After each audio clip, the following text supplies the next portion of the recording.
Welcome to the first season of Failing Our Way to Success, a podcast all about how success in business is not a ladder that is climbed slowly and steadily, but more akin to a web of events, some good, plenty bad, and everything in between, where you just hold on tight and keep going despite the odds. I'm your host, Helena Baker, and I've been in business almost all of my professional life.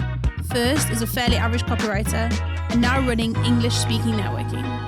To celebrate the 5th year of ESN, in this season I'm interviewing 5 business owners with more than 5 employees who've been in business for more than 5 years. With no BS, these episodes will explore how failure only defines you if you let it, and actually how it is an unavoidable part of any business story. Welcome to Failing Our Way to Success, a podcast about how failure doesn't need to define us, but help us build the best possible business. I'm your host, Helena Baker, and with me today is Yaron. Welcome, Yaron Sivan. Thank you, Helena. By his own admission and accidental entrepreneur, Yaron started out as a Hebrew teacher to supplement his burgeoning academic career. Once he started teaching in traditional institutions that welcome Olim, he felt the curriculum didn't give him the freedom to truly teach, and so he started out as a private teacher.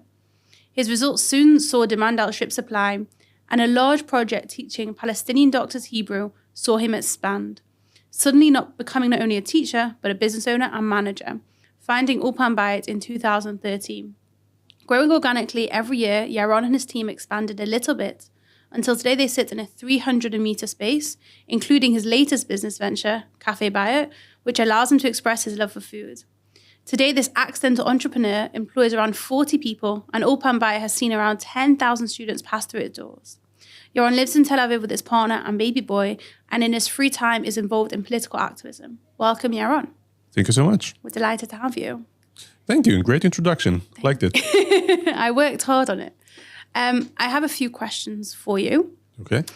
Firstly, you are not an Olim. Me? Myself? Yes. No. But you are the child of Olim. I'm a child of 2 Olim, actually. Where are your parents from?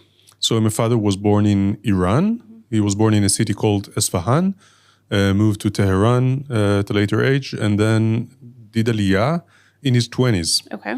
And my mom was born in Norway. She is Jewish also, but from the very small Jewish community in Norway. And she made Aliyah also in her 20s. Wow. Actually, I'm not even sure she intended to do Aliyah.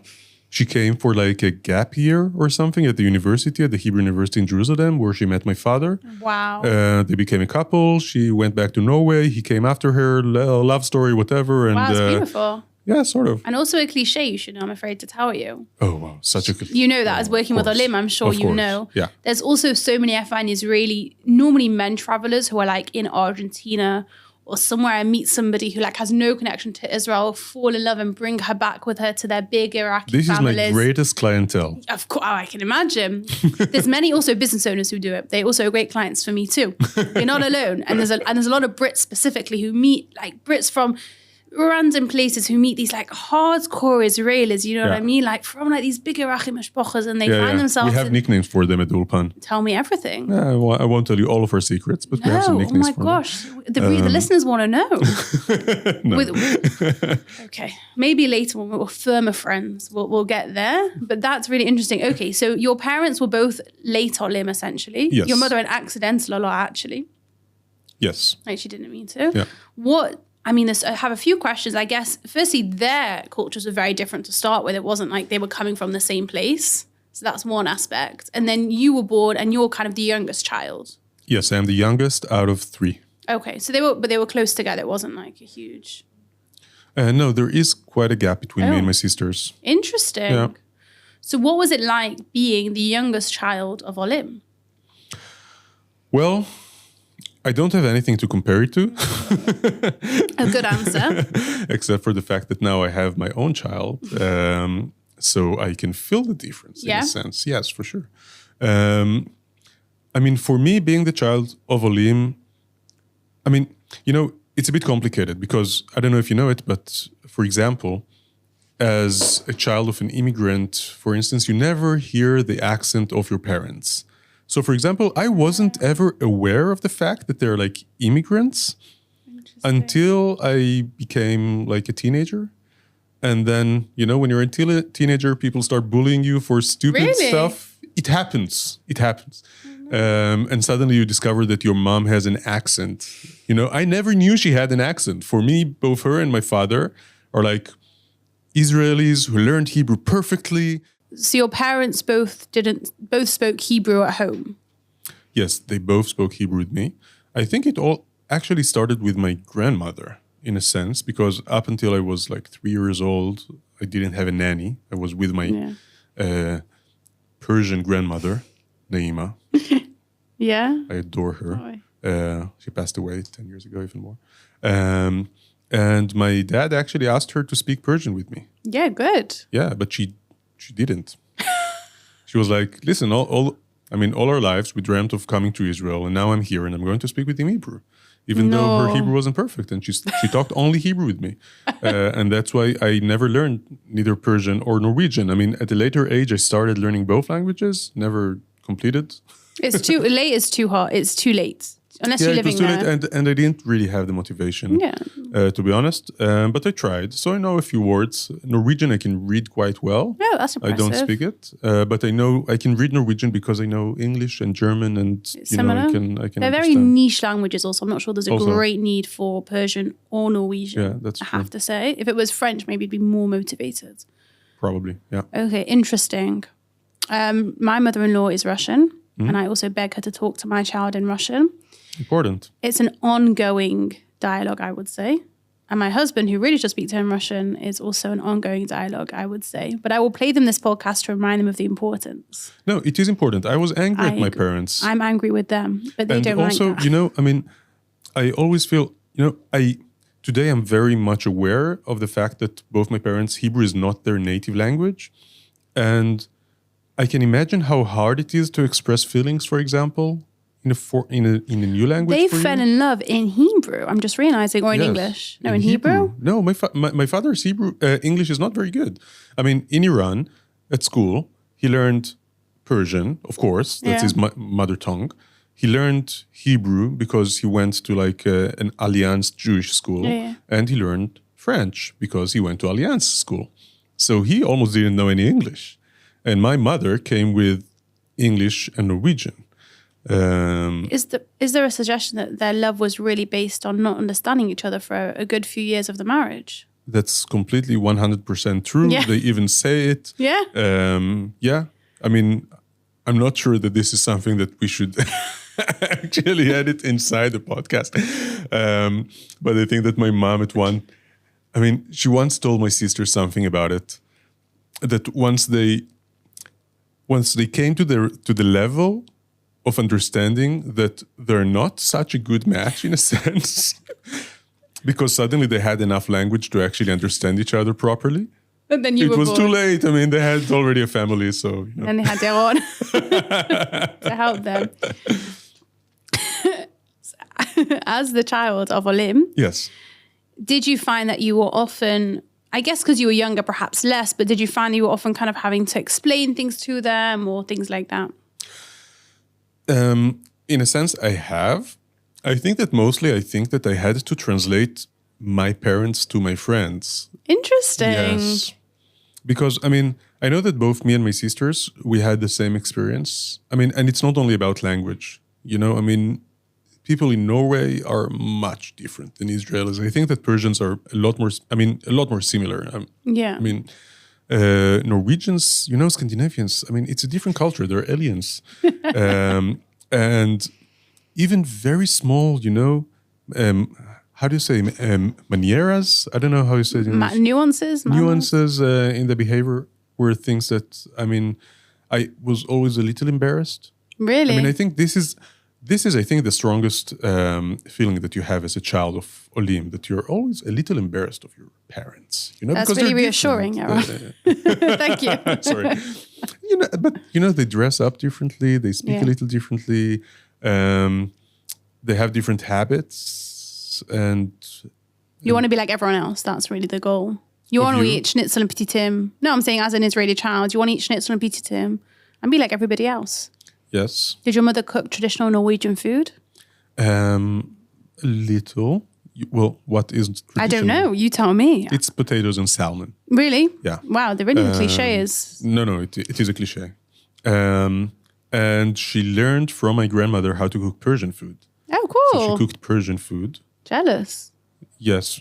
I mean, she's not that Oh, good I understand where we're going with it. at it. But Your mum speaks English. She might listen to this podcast.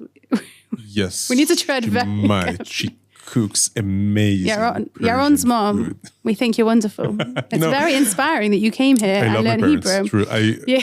Really. No, but I mean, when you're a child or a teenager and you want to belong and you want to Yeah. be part, it's hard sometimes because your parents are not, you're jealous at people whose parents were born in Israel, served in the army, died at wars. I don't know, things that Yeah. happen that are like the Israeli cliche. And, I didn't have that. I don't have this like morale that some families have. And it's different.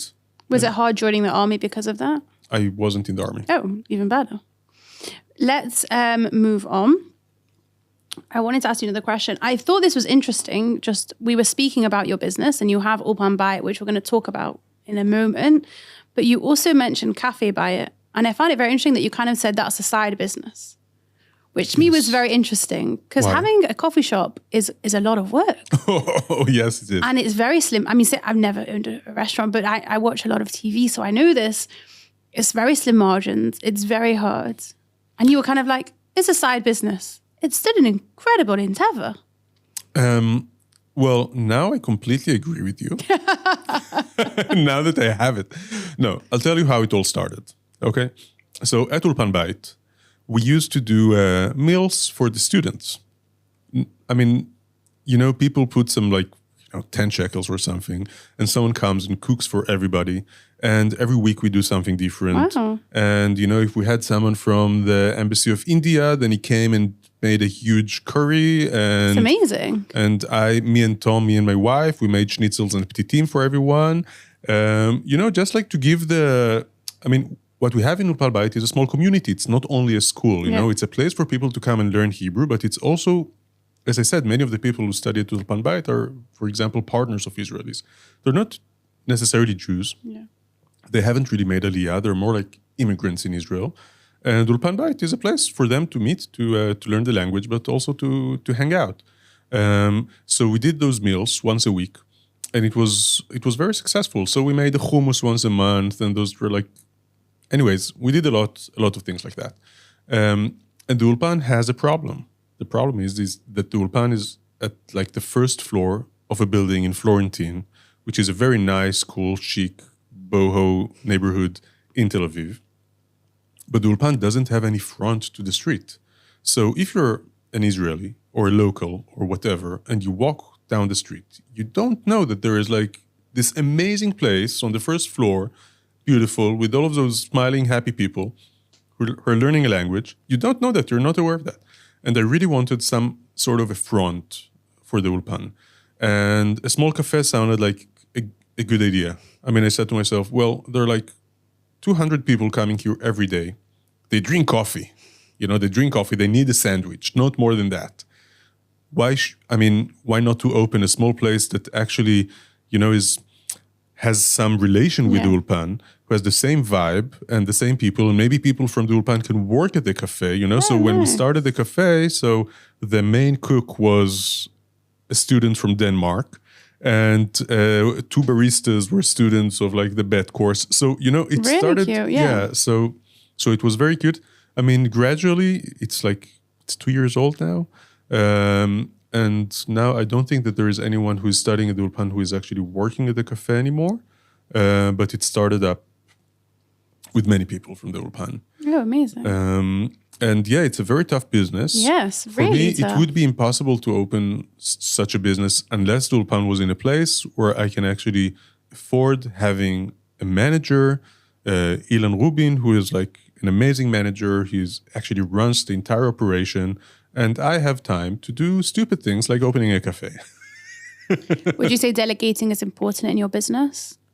Very much so. I think that for every business, it's very hard, It's Yeah. a process that takes years. I was going to say, is that something you've learned or something you had intrinsically within you? No, I had to learn it. Yeah. if there's something that I don't have in me, Oh, is really? delegating. Are you a control freak? I'm not a control freak, but They all say that. No, well, maybe I am. I mean, I have this problem Yeah. that I know how to do everything, and I'm sure that I'm doing everything much better than anybody else. Wow, you should meet my husband. He's also not a control freak. And I work quickly, and I think quickly, and I program quickly, and I do everything very quickly. And every time I see someone doing, people who work for you, and this happens a lot, they're not as good as you. They don't understand. It's not their business at the end of the day. Yes. So many times I was just like, fuck it, give me the computer. I'll do it. And yeah, so it takes time. For me, it took a lot of time. Have you worked through that? Yes, definitely. Did you understand immediately that it was a problem, or did it take time to even understand that was an issue? Well, funny story. I was lucky enough to see a post on Facebook of a friend of mine who said, hey guys, my mother, who is, 70 years old, is a psychoanalyst. And she decided to do some sort of a profession change and to become a psychoanalyst for businesses. And she just finished studying, and she's a very talented woman who worked a lot in education. And she wants to do her practice on a place. If you know anyone who might be interested, oh my gosh, then I'll introduce you to each other. And amazing. I was like, well, that sounds interesting. And I was in a place of trying to grow and trying to build what now I understand is like a mid-management at Ulpan. And I thought that it might be a very interesting opportunity. So I met with her, and we started a process that took about a year. Where she came to the Ulpan and observed and had weekly talks with me, with teachers, with everyone. And gradually we built it. And one of our main projects was actually to help me loosen up in a sense and delegate and give trust to people and talk myself with people and explain myself better. And it was a very, very, very important process that we took. And I'm very glad for it. Wow, that's an incredible process. Yeah. That's really amazing. Yeah. Wow, I'm happy that it had such a positive outcome. You won't believe it, but this was like the first time that I realized that I am the child of two Olim, and they opened an Ulpan. And up until I met her, I had it never crossed my mind that there is a connection. And she was like, wait, you're not aware of that? That you were like translating life for your parents, and now you're doing the same you're like, how didn't, and I was like, I don't know, Psychology is interesting. Yeah, no, because I think it's fairly, but I don't know, I guess it's my word. I feel like there's so many people in Israel who are the child of at least one Olah or two, but I guess also I have a skewed vision because I know lots of Olim, so it makes sense. What's the craziest country, or like the most that you've taught somebody from, like the most random? Iran, I guess. Okay. Yeah. We had someone in my Ulpan from Japan. Japan. Come on, we had a lot of Japanese that's people. Like standard. Yeah, of course. Really? To us, that was very exciting. Having we had a refugee from Iran. Oh, not a Jewish person. Most of our students are not Jewish. Really? And how does that impact I guess that makes helping them even more important because it's so challenging here. Definitely. I mean, our job is not only to teach the language. There are many things that we're teaching. And some of them are very simple behaviors and mannerisms of Israelis. Doing workshops about we call it Sadnat Nimus, right?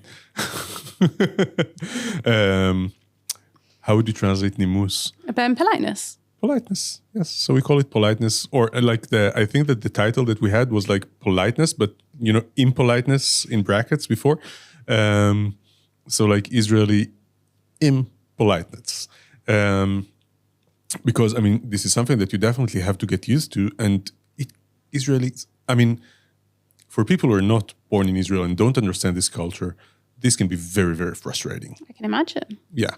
Especially coming from England, I can imagine how someone might find that very, very challenging.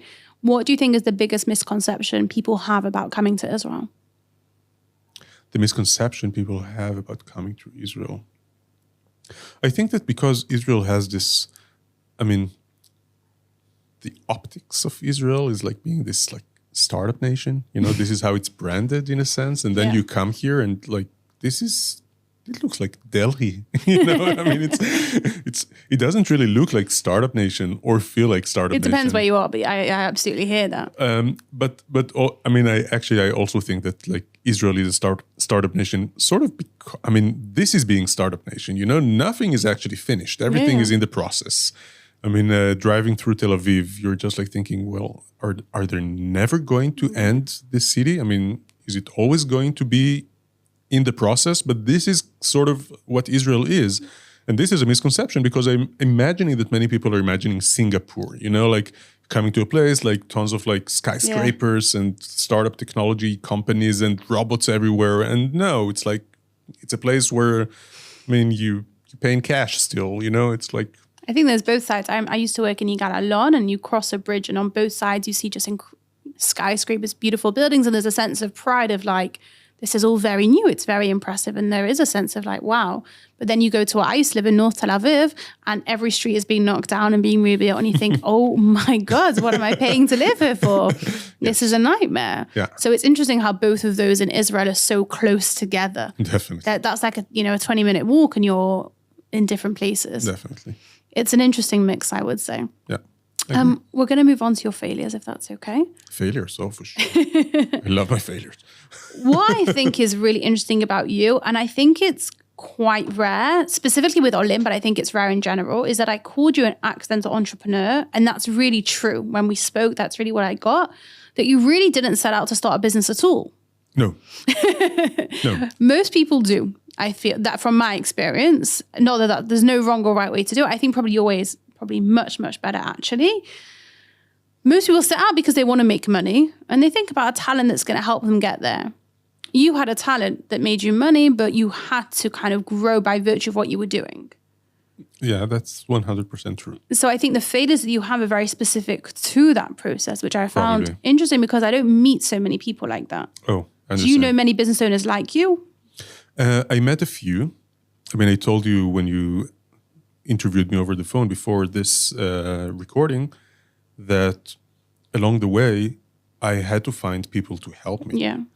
Because, I mean, maybe I should start from the beginning. So both my parents, Olim, they were not entrepreneurs. The only atzma'i, like independent, I don't know. No, you don't say really independent, freelance, right? Freelance, yeah, sort of business owner. So the only business owner in my family was my uncle, who had a shoe shop, a shoe store. How do you? Shoe shop in Derech Yafo in Jerusalem. You can imagine. No, I know exactly. I can imagine exactly. Yeah, so one of those places was his. It's still his? No. I can imagine. I wonder which one. I know there's loads. There's like a whole yeah.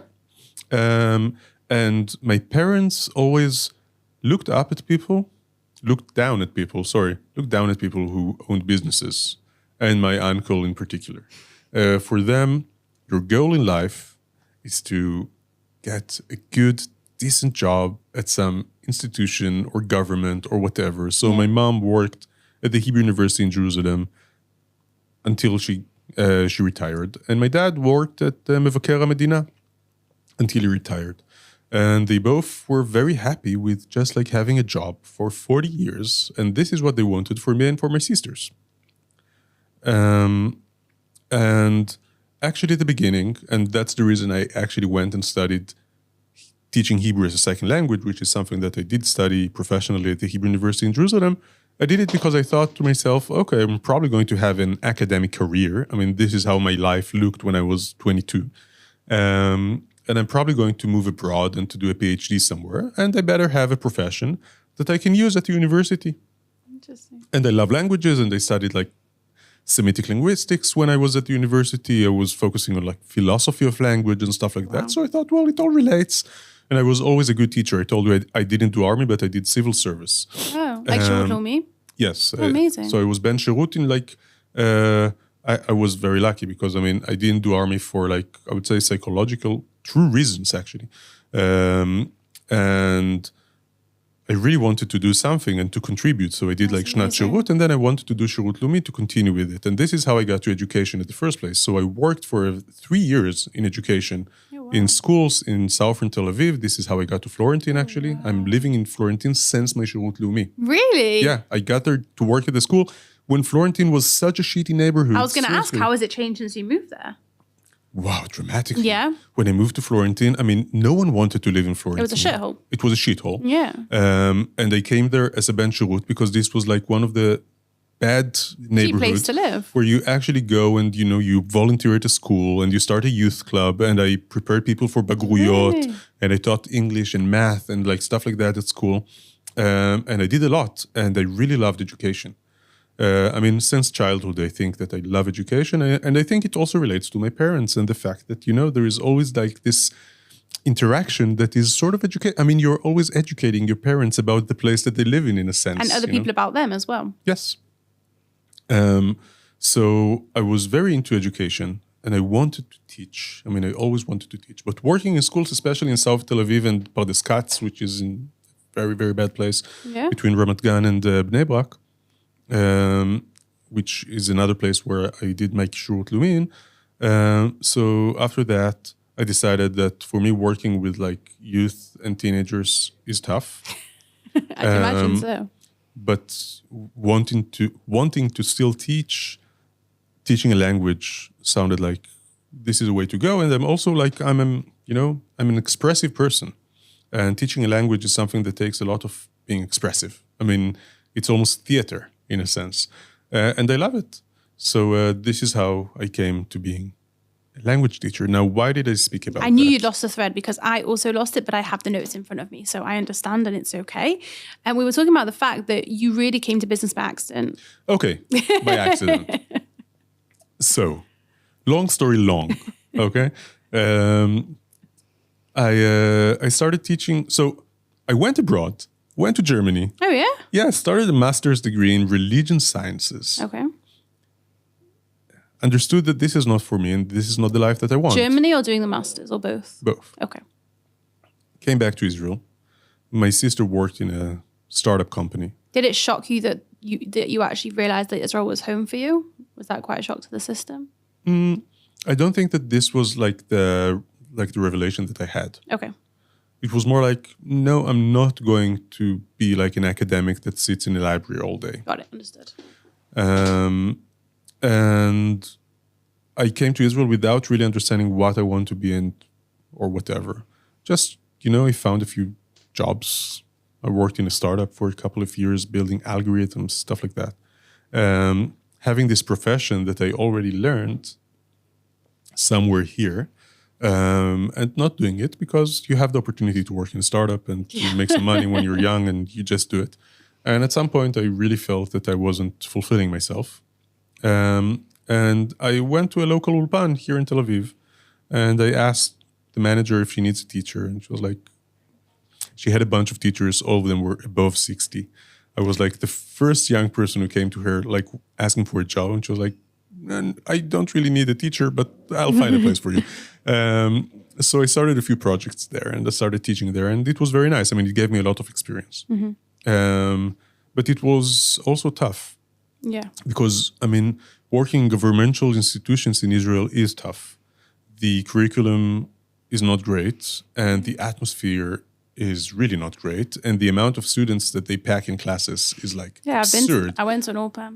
And as I told you, I mean, you study something at the university. So you study teaching Hebrew as a second language. And this is like this profession that people, I mean, they speak about it with like, their eyes are sparkling and they're like so happy with it. And then I did it at the university. I did a stage at the Hebrew University. So you have a small class and everything is like, super high quality. And then you're actually going to a factory. And, from like this like amazing shiny place, you're working in like a very dark place at some point. And it didn't feel right. And at some point I really lost connection with it. It happened actually after like a very specific incident. I had a small class, actually. I think it was like 12 students. And one of them was an Australian girl. We were the same age. And she didn't understand something during the lesson. And she gave me the looks of a child in school that looks anxiously at her teacher without understanding everything. And I saw in her eyes what she sees in me. And I knew that this wasn't something that I was bringing, but something that the context was bringing. And then I talked with her after the lesson, and I asked her what happened during class because she looked like completely lost. And she explained to me that school for her was very traumatic and that being in this place feels the same. Yeah. And for me, this was the straw, I mean, this was, after that incident, I really didn't want to continue there because I thought to myself, well, I'm bringing something that I know is very good and I love what I'm doing. And this context is ruining it. I mean, the fluorescence, the school-like atmosphere, everything. I mean, it looks like school.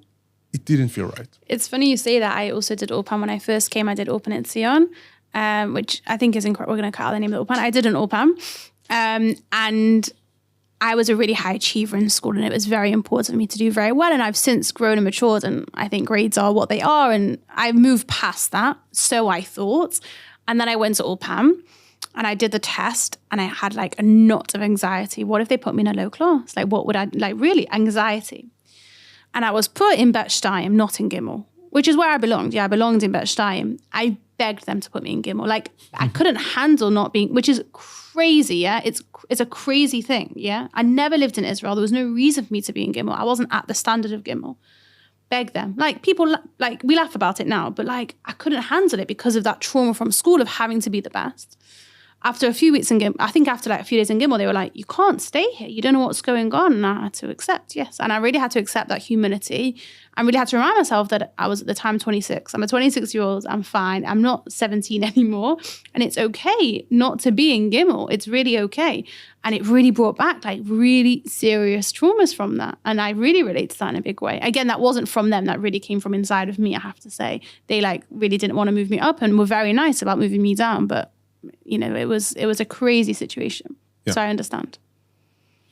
So you were in the Ulpan, so you weren't feeling it, and so you became a private teacher? More or less. I mean, yes, actually I became a private teacher when I met my wife, cool. Tom. I was a private teacher, and she always laughed at me that I'm like the private teacher on the bikes. I mean, all day long I was like on my bikes, going from one place to another, teaching a student here, a student there. I mean, it was nice, living in cash in a sense. Yeah, I can imagine. Which is, yeah, it was cool, but it was also a little tiring, and it's not scalable, and it's not something that you actually want to be an adult like doing in a sense. And while working at like the municipal Ulpan, I mean, I'm an observer. I mean, this is my personality type, if there is such a personality type. I mean, I observe everything. I look at everything. I understand details of situations and stuff like that and places where I'm working. And I think that I learned a lot on what not to do from working at like this municipal Ulpan. For example, how to treat students like bureaucracy-wise. I mean, the way that they spoke with students was like, sometimes very humiliating. I understood I learned to understand the mentality of people who are coming to Israel and getting this shock and fear that everyone is trying to screw them over. I mean, many people have this. So at some point, after being like this bike teacher, I posted on Facebook that I want to, actually the story is a bit longer than that. Me and I was involved in some project that wasn't related to actually Hebrew, but I thought that was going to be very successful, and Tom also. And Tom convinced me that we should take like this huge apartment in Florentine. That was like the first real apartment that both of us had. Now we're getting to the kishkes. Okay. So we took like a big bite, right? It was like 100 meters. But it was probably cheap in those days. No, but it was like the most expensive bite that I've ever had. Today, I mean, I'm laughing at this, but back then, for us, it was like, it was a huge jump.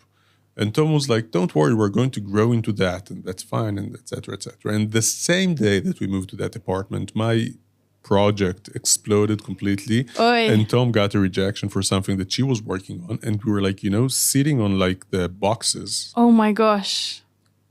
like how... What was that fear like? Sorry? What was it like to feel that level of fear?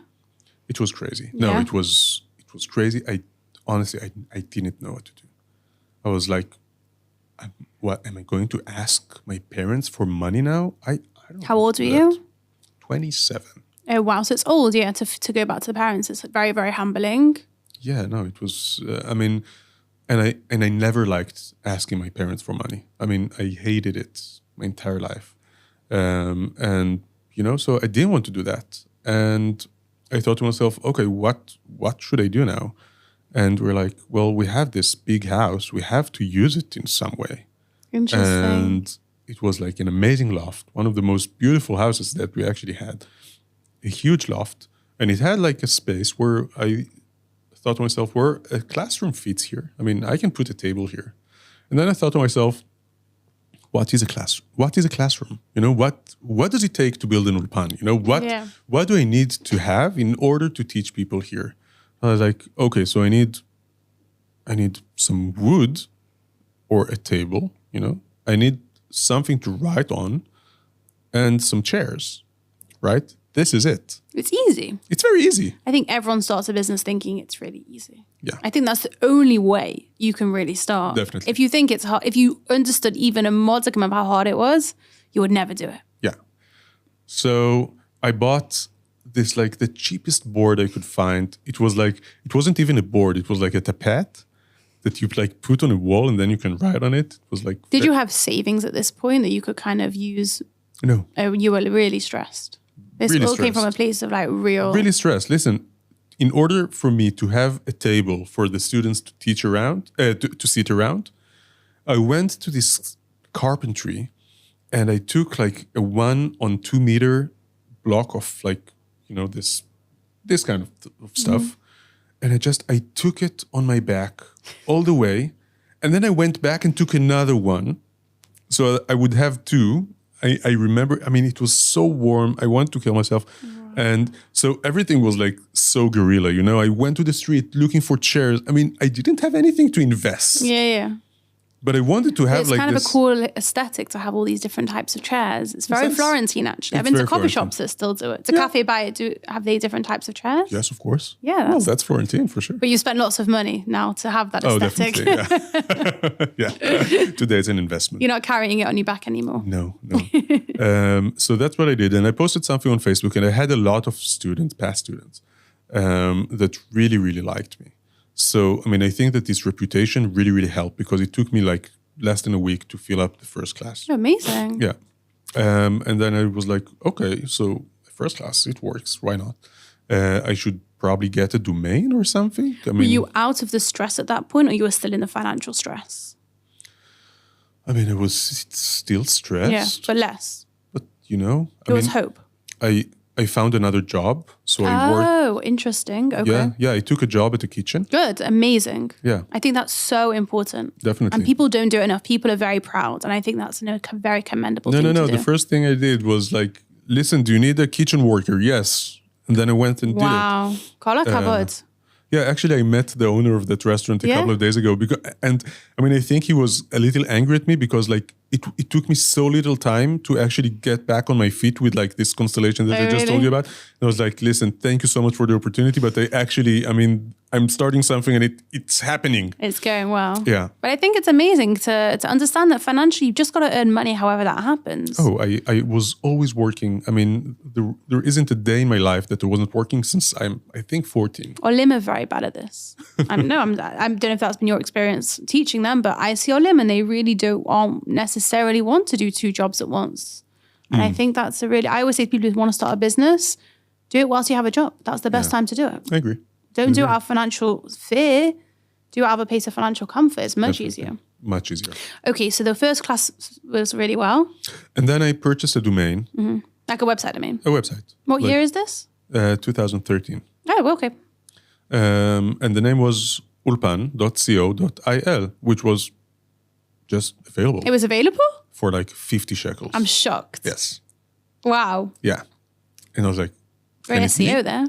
is it real? And I bought it. And then I built some very simple Wix website with a picture of me and the puppet or something. It looked very stupid. And I did my own branding and logo and everything. And it's like, That's how you do it at the start. It was You simple, bootstrap. but it was, it was working. So I just, I published dates for courses and I published it on Facebook, and it gradually started to grow. Then after a short while, I actually got a proposition from, it was sort of a tender, and I didn't know who was running it. It was just like, we have a customer, they need like a proposition for a project of teaching 10 people for this amount of time. We need a syllabus, we need stuff, things like that. It was really at the beginning. And I told Tom, this sounds big, but and they wrote me an email, but I don't even have teachers. It's me. And she immediately said, she said, fake it till you make it. And just fake it. Just fake everything. And I sat for a week and I built the entire syllabus and curriculum and everything needed, in this proposition, and everything looked like 100% serious. And I was very proud, and I handed it. It was like 7 pages long. I really invested time in it. And we got the project. And then I learned that it was like the Paris Center for Peace that needed to change their like vendor of teaching Hebrew because they had a lot of problems. They have a very, very important project. It's running for years that takes doctors from the West Bank and Gaza, and they're working in Israeli hospitals, in departments and in professions that don't exist in hospitals in the West Bank. So, for example, just one example out of so many, there was only one brain cancer specialist in the West Bank, and he was 75 years old, and they were afraid that he's going to die at some point and that there is no one to replace him. So they took this like brain surgeon and offered him to move to Israel for 5 years to work in like Ichilov, to learn this from like the best in Israel in order to be able to move back to replace this like senior doctor. So this is what the project was about. And the hardest part of this project is taking those 10 doctors and in 2 months' time, get them to a high enough level of Hebrew to actually work in hospitals for the next 5 years, which is crazy. And I thought that we could do it. They promised that they're like very high quality people and that they're able to sit 8 hours a day to study. And I was like, okay, so let's do it. And wow, this is like maybe the funniest story that I have from the business. Because it was up until that point, I didn't even have a Mas הכנסה thing. Tom was a freelancer.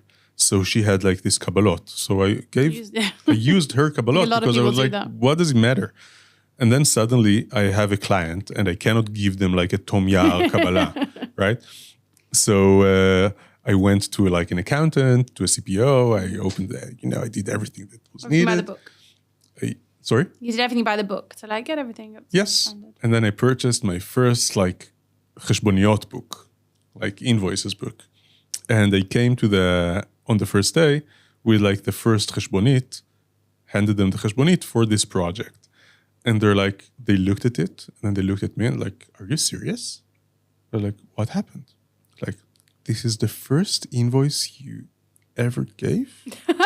Oh, because it says on it. Because it says on it, and I was, my gosh. I was stupid enough not to know that I could actually start numbering it from whatever number I wanted. Oh my gosh, it said 0001. 000000001. Oh my gosh, I'm dying for you. And I was like, and I had to explain. I told them, listen, this is not the first project. I'm going to do it. You're going to be very happy with everything that's happening. Oh, trust me. My God. And they're like, listen, the lesson is today. We don't have anyone else, so do it, and we'll figure it out later. And the project was so good that they were just like, no worries. Fake it till you make it, really, to the nth degree. Yeah. Now everything is green invoice. What do you use for your invoicing these days? I use a CRM system called Plandu. So really like, it's very good for like small schools. Yeah. Yeah. So we use green invoicing. I wonder if my first one was 0. I don't know. It probably is numbered the same way. Wow. That is so crazy. Okay, well, you made it through. But that actually brings us nicely into your first failure with money, which is that you had no idea about finances. No idea. No idea. So when you first started the business, your invoices were in your wife's name, who was also freelance. Yes. And the money went into your personal account or into hers. Like it was all kind of mixed. It was all a mess. Did you, at what point in the business could you say exactly how much profit you were making? Whoa, it took me years, I think. Really? Yeah. Wow. I mean, I never thought of it as profit in a sense. You know, it's like, this was the money that was like, just like going through. It was just money. It was just money that was going through the house in a sense. And yeah, I mean, it was, I always knew that I wasn't losing money. Okay. I mean, I have a very mathematical mind. I mean, I really know how to calculate things and I know how to think. I mean, I'm running Excels in my head, but everything was running in my head. So I had a business model. I didn't know that I have a business model, but I had one. Down. And at some point, as I told you, I mean, I felt, you know, things are starting to grow. And the moment things start to grow, this is where you start to feel anxiety, right? Because, I mean, so let's take, for example, this Paris project, right? I had classes at home, and suddenly I have a project where I need to spend 8 hours a day teaching, and I don't have any teachers. So I have to find a teacher to work at my home and a teacher to work with me in Paris. And then during classes of the Paris Center, I'm getting, you know, leads calling me, wanting to sign up for the courses. Wow. And I have no one to take phones. So I have to speak with like a friend of mine who's like, listen, can you please just like answer my phone for like 3 hours a day? Really? Like, this is how it all worked. Wow. And then at night I was answering emails. So it was like, everything became so crazy. I worked so many hours a day. I worked literally working netto 12 hours a day. It's fair to say that demand for you just exploded, really. I mean, it exploded at some point, especially because of this like project with the Paris Center. But this project with the Paris Center was seasonal. So, I mean, it wasn't like, it's like 2 months, every half a year, something like that. And what happened is that, like, you know, after those 2 months, I found myself with people working for me, but without projects, right? You hadn't been marketing during... Not a lot. time. I mean, a friend helped me building like those Google campaigns. Oh, cool. Yeah. Yeah, cheaper in those days as well, like more affordable. Wow. Yeah, different. It's So a different world affordable. now. Different world. Yeah. completely. Even Yeah. I remember being a copywriter 8 years ago. Even I could do Google campaigns. I mean, now it's a different world. It was so cheap and it worked very well. Yeah. It was amazing. Back in the day, they were really a dream. Yeah. So I built this campaign and suddenly I had employees, you know, Yeah. that's the thing. Wait, you're going on to your second failure. Okay. So I'm going to bring you back to your first, but then we're going to go to the workers. Don't panic. But I understand that they work together. They're I understand. very related. So with the money... Wait, how much time do we have? I feel like I'm talking a lot, already right? 3. So yeah, so let's I'll interrupt you more. So with the finances, Yeah. at what point did you kind of make some form of formalized arrangement where you had your own business account and, you know? Okay. So at some point, I realized that my account can suddenly go to minus and I have like expected payments that are about to enter. But I mean, I felt that if I'm not going to be a little more cautious, I'm going to not be able to cover checks, for example, even though I'm expecting money. I didn't know back then that there is a term for that, you know, that like people call it cash flow. I had no idea. So I built my own Excel table where I actually wrote everything that's going to enter, everything, you know, like I did my own cash flow without even understanding it. But this is when I felt that I could use more knowledge. And I really wanted help, and I felt very alone, because both my parents had no idea on what to do, and they weren't even supportive of this, project. For them, it was like, why are you doing it? I mean, do you want to become what? Do you want to have a business? We don't understand. We always told you not to. They were like unsupportive even. And so I had no one to speak with about it, because I also didn't know. It's like, it wasn't my role. I was young. So I tried looking up like places that could help me. And I found this place that doesn't really exist anymore, but it was called Keren Shemesh. And their purpose was helping young entrepreneurs like myself that don't have the background or the knowledge or the means to do stuff in order to develop themselves. And I contacted them. I got accepted to their program. And one of the features was actually taking like workshops on various stuff. And the first workshop that I took was finances, because I thought that this is like one of like, this is where, you actually feel the anxiety, once you don't have money in your account. I mean, what do you do? So I took this workshop, and, it was so eye-opening. It was like, oh, this is called cash flow. Okay, interesting. Oh, everyone runs those Excel tables? Amazing. Business model? Wait, is this like the thing that I have in my mind when I'm calculating how many students I need per class in order to have profit? Okay, so this is, things that maybe I heard, but I never understood exactly what they meant, suddenly became very real. And I came to understand that, okay, so I'm partly doing those things already, but not very well. And I could do a lot better. And I talked with this like lecturer who did like this finance thing. And I was like, listen, I need you one-on-one. And then we just sat and went on everything that I'm doing in my business. And we just like rearranged it all, which means, for example, to open a bank account, which was very important, and to start working with a program to run the cash flow. Was it a challenging thing for you to do, in the sense of kind of accepting firstly that you didn't know what to do? Or was that kind of, you were at the point that you were just desperate? I wasn't very desperate, but the process was actually very reassuring, because it showed me that my intuitions were actually right. Right. I mean, I could have gone bankrupt, for example, but out of mistakes, not because my model wasn't right. This is what I understood. I mean, I felt the urgency to actually work on everything on the lecture he gave us on cash flow, when I understood that, wow, wait, if I cannot cover my checks, then at some point they're going to limit my account.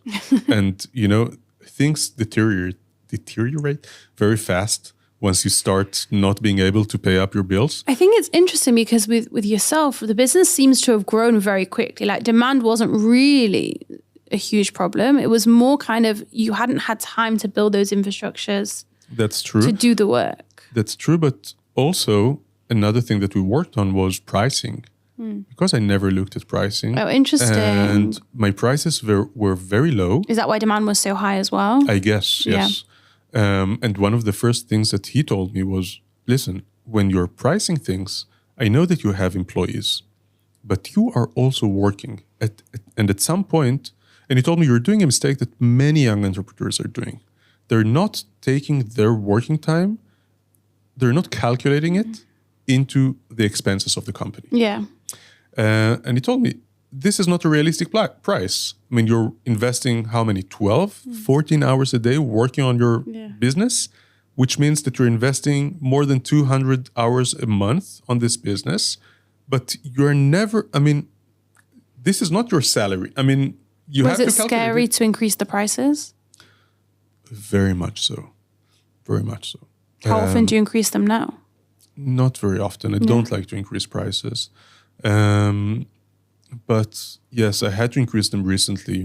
Everything is rising. I also need to. I think it's very hard as a business owner to do that because A, you're scared. There's a real fear. You don't want to. You want to support your clients the best way you can. And I think there's a real fear of like, oh my gosh, they're going to turn against me and there won't be anyone left. I think there is that fear. I mean, pricing is an issue on its own, I mean, I remember how I priced the courses at the first time because I never actually did these calculations. I thought to myself, okay, I better just look at other schools. This is what I did. Yeah. Looked at Getty Institute, French Institute, stuff like that. Looked at the prices, said, okay, this is what they're taking. I'm going to take the same. And then actually understanding my expenses and building it into a model was a new step, but it was important. And what he told me, and it was also very reassuring, he told me, listen, if you have a lot of demand, you have to raise prices. Yeah. I mean, you have a queue of people that you cannot... you don't have even room for the amount of people who want to study. We had waiting lists. Said if you have a waiting list, then you're definitely too cheap. And he was correct. We raised prices and it didn't change a lot. Yeah, you still have those waiting lists? Yes. It's very reassuring. Yeah. I think it's such a sensitive issue for business owners. It's something we don't speak about enough as business owners as well, because it is so sensitive. It's like a vicious cycle. I have the same problem myself. I've never raised prices for the networking group. It's a big point of shame for me. And there's a genuine fear that they'll just rise up. And of course that won't happen. And of course it's been 5 years and it has to happen because inflation and life and things. And also the product I offer now is not what I offered 5 years ago. It's much better. It's very, very, very hard. So it's reassuring that someone at your level is also going through that. Have you ever raised prices and thought, whoa, that was a mistake? No. That's also good to know. No. Every time I raised prices, it was at least a year too late. Yeah. That's for sure. I think that's everyone. I don't think I think that's so true. It's very hard to do. I always heard, I think it's true that whenever you kind of send a quote, when I was a copywriter, that whenever you send a quote, you should never feel comfortable sending a quote, basically. You should always feel a little bit of uncomfortability offering it, which is harder with the sort of businesses that we have now. But in those days, I understood it, that like you shouldn't feel comfortable. You should feel a little bit like it's reaching too far and then you can always pull it back. Mm-hmm. But as a pricing model, it doesn't work for kind of the sorts of things we offer. But I think for more service-based, I think it's an interesting option. I'm going to move to your second failure, which is that you suddenly had employees quite quickly. Very quickly, within the first year. Yeah. And you were 27, which is pretty young, I would say still. How many employees did you have? I think it was about 4 at the beginning. And how many do you have now? Around 50. Are they fully full-time with you? No. Okay, that's somewhat reassuring for you. So suddenly you had all these employees. By the way, just out of interest, how long did it take you to not be stressed about paying for your rent? What do you mean? You were very stressed about paying for the rent of the house that you'd rented with your... How long did it take for that stress to kind of... It took a couple of years. Really? Yeah. Wow. But it was because, my wife now has a very promising career. Mm-hmm. She's a comedian. She's doing TV. Very successful. She's very successful. And at that time, I was really believing in her, but it was at the beginning of her career. So at least for periods of time, I had to provide for both of us. My parents also, for example, they weren't supportive. They're like, why isn't Tom working in a cafe or something? I was like, listen, she's doing something huge. She's going to be huge. Don't worry. That's beautiful that you really believed in her. I really believed in her. That's amazing. I still believe in her. She's amazing. And it proved to be right, and she also believed in me. Yeah. Wow, I told you, she told me, I don't give her enough credit here, but no, I think that's come through really strongly, the love you have for each other and the respect and the supporting each other. I wouldn't do it without her support, ever. I think that's true of any business owners in like a romantic relationship. I think without your partner's support, input, it's not possible. There's no way to succeed. You have to have that because it's so all-consuming. Yeah. And in a sense, because I had to provide for both of us for at least for some time, I think that it really pushed me. I was so stressed. And, stress is such a huge catalysator. You have to work hard. Also, just needing to earn money is makes you want to succeed. I think if you're coming from a place of comfort and you don't really need to earn money. I know people, business owners like that, where the husband's earning a lot of money and the wife is, it's nice, but they don't really need to. And they're not that successful because there's not that inner yearning, there's not that passion. Yeah. And I think you have to have that fire as a business owner. Yeah, I agree. So you're 27, you're still not really paying rent, and you suddenly have, and you're supporting also your wife, who is, I should say, unbelievably talented and very impressive, but at the time was not yet earning. And you have 4 employees. Yes. And you think, oh my God, what have I done? Yes. Is that more or less accurate? And Yes. then how were you able to overcome that? Okay. I mean, this is also very random, right? But I mean, I'm guessing that like many business owners have like those random stories. Everything's random or Yeah. not. Or however you want to look at it. I was very stressed of having employees, and I was always thinking, why do I need this mess? I mean, it was so much nicer working alone, teaching at home, doing everything myself. It was so much nicer. Suddenly, I have to deal with so many things and so many people, and suddenly people depend on me. And this was really stressing me because, you know, people who taught in like the Paris Center project, they were expecting to continue. I mean, you know, and we liked working together. And suddenly, you know, I have to find another job for them. Yeah. Do I have to do it? I wasn't even sure, but I mean, I really felt like this, you know, I mean, I might have another project with the Paris Center, you know, in a few months, and I don't want to lose those people who are trained myself, and I need them for the next project. I have to find something to do with them, and everything became like a bit too much, and I was stressed. I mean, I was losing sleep for that. Accidentally, a friend came to me with like, it was amazing, with like freshly grown magic mushrooms that he grew up himself. And he was like, listen, I made those mushrooms. Do you want to try them? And I was like, whoa, I never did anything like that. Oh, you hadn't done it until then? No. Interesting. Okay. No. But I always wanted to. And they were just like, I left them in the fridge. I didn't touch them for a couple of days. And then, remember I told you that a friend of mine became like my assistant to answer phones. So we were sitting at home and I was like, listen, you know this guy, he came to me with those mushrooms a couple of days ago. They're still in the fridge. What do you think we should do with them? It was like, let's eat them? What do you mean? You ate like, them straight? Yeah. Wow. Okay.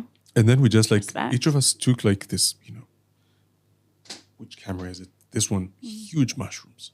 You know, eating them, my tummy hurt so much. PSA It was is certain. so intense. If you are going to do hallucinogenics, I would recommend taking it slow Oh, in definitely. general. No, I learned a lot since then. And not just eating them straight. Yeah.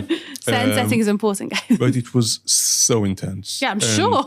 And Tom was sitting at home and she was like, don't worry, I'll take care of you. I mean, you can eat them. I'll be your babysitter. She didn't partake? No. She just watched you eat huge amounts of mushrooms. Yes. Wow. And then, you know. You can cook them anyway. Okay. It's a decision. We didn't know what to do. We're like, you lived in Florentine at 27 and were not exposed to that many. Wasn't the vibe in Florentine? I mean, I was very much into weed that I mean, if there is something that I'm not recommending business owners is weed. Wow, that's not going to help you at all with your executive function. The worst. We don't recommend any drugs on this podcast, I should say. Yeah, no, and also don't see this as a recommendation, you know? Yeah, I mean, no, everything that happened was very accidental. And it worked for you. But it worked for me. And, you know, we have a slang, we say katle. So like cut and then the next scene. So, you know, eating those shrooms and then katle, I'm lying on the floor, my eyes are literally like inside out. Yeah, I'm sure. And I'm taking this like amazing trip. And it was painful for the body because I wasn't used to anything like that. And fresh mushrooms are very, very tough. But on the other hand, something very fundamental happened to me. And I was able to see myself from a different perspective. And all of the things that my mind was was dealing with at that time, which was like being this young business owner without any experience in anything. And suddenly I saw it from a different perspective. And I was floating in space. And I was looking at myself as some sort of like, I would call it a star that has planets around it. And planets are like employees. And there are forces between us, gravitational forces. And I need them and they need me. And we attract each other and we give it. And I saw all of our relations and, different planets were different people that I was working with, and everything suddenly made sense. And I understood all of the forces that are working between us all. And it was enlightening. And after that, so this was like the first part of the trip, which was like amazing. And then after it, You felt terrible. I came back to consciousness for 2 minutes, and then suddenly again, it all started. Wow. And then I was able to stop time. And I realized that time is something that is very flexible. And even though I feel that, that I don't have time sometimes, it's almost only a matter of choice of how I actually invest it and use it.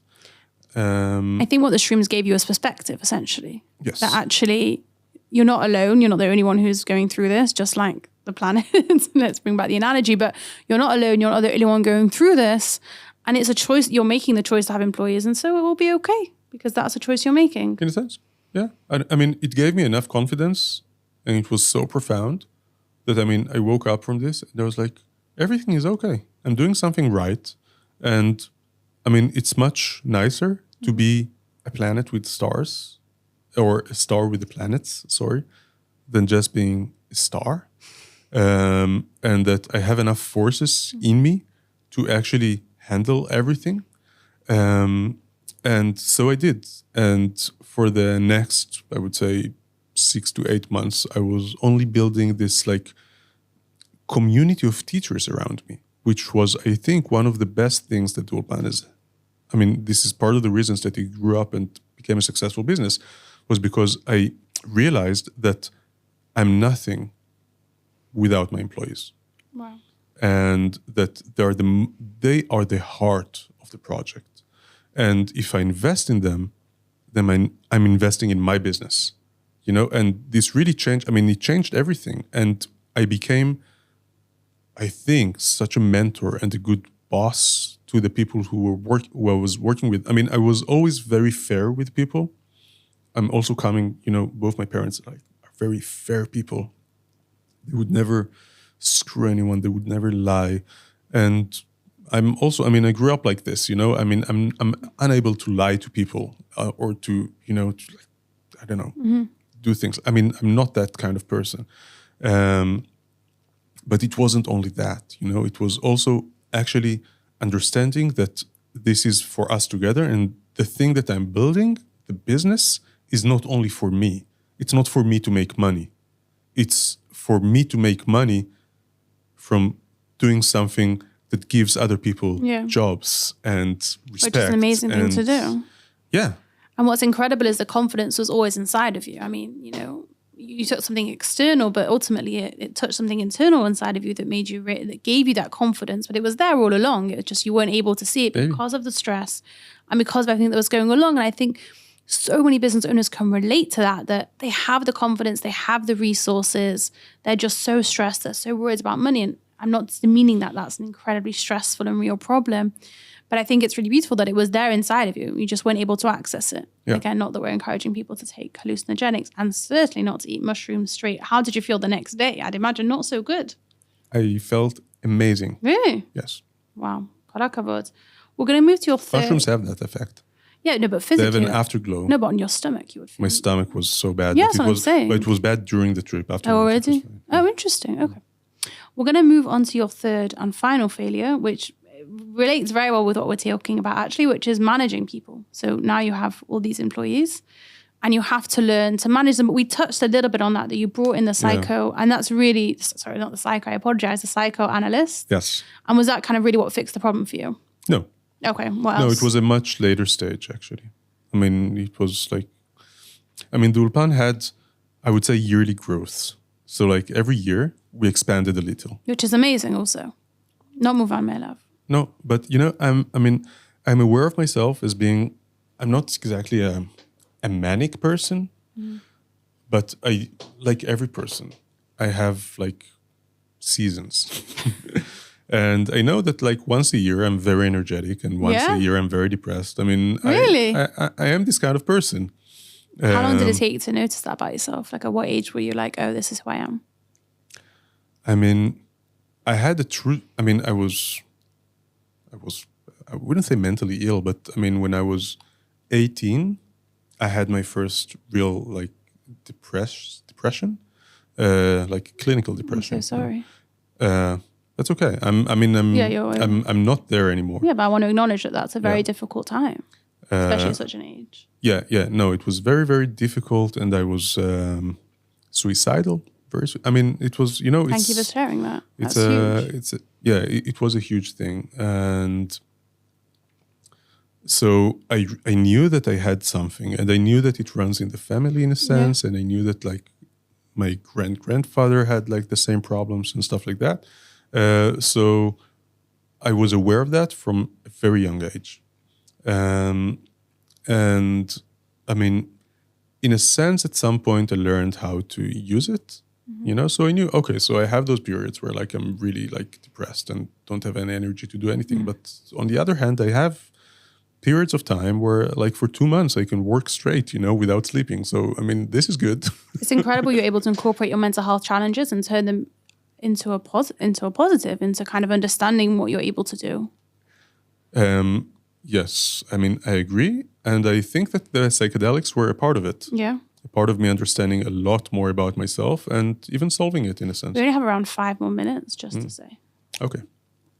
So where were we? Employees. Yeah, so you had all these employees suddenly and you were struggling to manage them. Yes. I mean, it's not really struggling managing them. It was, I think this is important. A realization that I had that I never had before was that, I mean, every business has its own character and it's based on the person who built the business.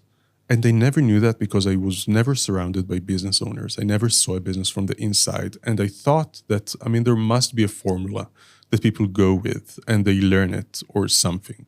And I mean, when I went to Keren Shemesh, then I had some like personal mentor there. And he made me realize that, I mean, I am what I am and the business is going to be what I want it to be. Yeah. And the way that I want to run it is the way it's going to be run. So if like someone is, likes yelling at people and, I don't know, doing strange stuff that I really don't understand why people are, I'm never angry at people, So some people are angry at people. I'm not, so maybe this is something that my business won't have. And he made me realize that this is completely okay. That your business is what you want it to be. Exactly. And I wanted to be a very, a good and a fair person, for example. This was important for me. It was important for me from the first day, the Ulpan always had the prices up front on the website. We never had like lead forms that take you and then people try to sell you things. I don't believe in it, I want to be straightforward with people. This is what we do. This is what we take and for that it. expands And that's it. to the way you do with staff as well. Yes. And working with like people and staff was like, I mean, I was very nice and generous with people. And also very gentle with them in a sense, sometimes too much. And I always wanted people to be themselves and to develop personally. This was very important for me. And I thought that like people who feel comfortable in the place where we work and they feel that they're developing are going to stay with you. And I have employees who are working with me for 10 years. From the beginning, which is, I mean, I think it's amazing in Tel Aviv. People are like switching jobs all the time. And I still have people from almost like from the first time, from the like first classes. It's great. And part of the things was understanding that, I mean, you have to groom people, I brought 4 or 5 different teachers to the Ulpan to teach all of the teachers foreign languages, for the teachers to learn another thing and stuff like that. So these are the good things, right? But they're like, we're talking about failures here. And I think like failures for me were the part that I couldn't fire people. And I still find it very hard, but Have you fired people now? Of course. Now I feel like I'm a pro in it. Not in a good way, but I mean... I think it's very impressive, I really do. But it's like... It's an important part of being a business owner and it's very hard to do. It's very hard to do. It's impressive that you're able to do that and kind of detach yourself emotionally and say, this is what's right for the business. Yes. And it's something that you have to learn. I mean, the first times that I had to fire people, because, I mean, so with many people, you just like, you stretch it, So you're like, you don't do it and you wait and things become worse and the teacher is The like... theme of being a business owner is you do everything a little bit, like with the the pricing, you do everything a little bit too late. Yeah, You wait as long as possible. Definitely. So the same with firing people. And at some point, Tom was like a bit mad with me. I think that like I knew I had to fire someone. I couldn't sleep for a night before doing that. I wake up like dead trying to do it. It ruins like at least 3 days out of my life. And I feel bad of how I did it. And I'm doing it in the worst way possible. You know, it's like you have to stab a knife, but you're like cutting slowly, you know, everything bad, messy. And you end up after an hour of a conversation and you find that you are still working with this person. Wait, I wanted to fire him or her, but they're still working for me. And now it's even worse. Have you ever broken up with a girlfriend before? Like an ex-girlfriend? Yes, I have. And it's the same experience. Then I did something that I normally do, which is to Google. I had to fire this girl who worked at Ulpan, a new teacher. And she wasn't working for a long time, but we understood that she's not like the right fit. And I didn't know what to do. I mean, I was like, again, I have to go through this. So I Googled it. And guess what? It helped. Yeah? Okay. Yeah. Sometimes it's really that simple. Yeah, I mean, you know, like that sometimes Google gives you like steps on how to do things. It just gave me steps. So I was like, it sounds reasonable. I'll try it. And you know what it said? The first step, say that you're going to fire them. Straight away. This is the first sentence. Start with it. And then be honest and kind and explain why. And then there's no miscommunication. Wish them luck. It comes down to communication. It comes down to making intentions clear. All forms of business. Yes, exactly. And then I went and I did it. And I was like, listen, this is like, I'm firing you now. This is the conversation that we're having. And she was like, oh, really? I'm saddened to hear that. Why? What happened? And I just explained to her what happened. And she was like, okay, listen, do you want to give me another chance? I was like, I don't believe that I need to, because it's not a good fit, but I think that you're a great person and I wish you a lot of luck. And it worked. And I was like, wow, it changes everything. And since then I really learned how to do it in a I mean, humane, nice way. Yeah, of course. No, there's no need to be an asshole. And this is, I mean, Google things, you know.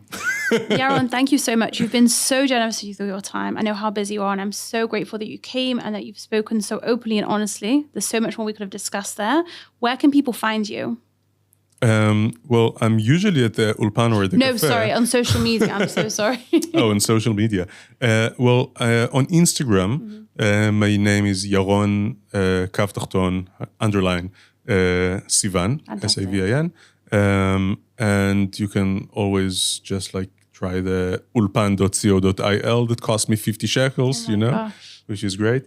Or my Facebook, Yaron Sivan. Thank you so much. It was really lovely to have you. Thank you so much for having me. Thank you.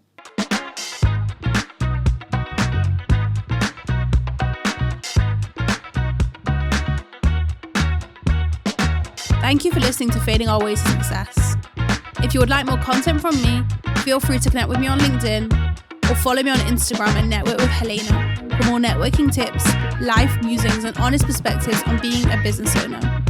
A reminder that failure is part of every single business journey, so don't feel discouraged.